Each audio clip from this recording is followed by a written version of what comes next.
31ની ઉજવણી શાંતિ રીતે થાય તે માટે કડોદરા પોલીસ દ્વારા હોટલ, ફાર્મ હાઉસ અને પાર્ટી સંચાલકો સાથે બેઠક યોજાઈ. કડોદરા પોલીસ મથક વિસ્તારમાં આવેલી હોટલો, ફાર્મ હાઉસ અને પાર્ટી પ્લોટ માલિકો તથા સંચાલકો સાથે પોલીસ મથકે એક બેઠક યોજાઈ હતી. આ બેઠકનું નેતૃત્વ પોલીસ ઇન્સ્પેક્ટર ભાવિક શાહ દ્વારા કરવામાં આવ્યું. સાથે પીએસઆઈ ભૂપેન્દ્રસિંહ વાઘેલા ઉપસ્થિત રહ્યા. બેઠક દરમિયાન પોલીસ દ્વારા સ્પષ્ટ સૂચના આપવામાં આવી હતી કે તમામ સ્થળોએ ગેટથી બહારથી લઈ અંદરના દરેક ભાગમાં પૂરતી સંખ્યામાં સીસીટીવી કેમેરા કાર્યરત રાખવા ફરજિયાત છે.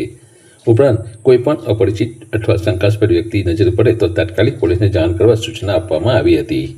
કાર્યક્રમ દરમિયાન કાયદા વિરુદ્ધ પ્રવૃત્તિ, દારૂ, નશો, અવાજ દૂષણ કે અન્ય કોઈ ગેરકાયદેસર કૃત્ય સહન કરવામાં નહીં આવે તેવી પણ કડક ચેતવણી આપવામાં આવી હતી.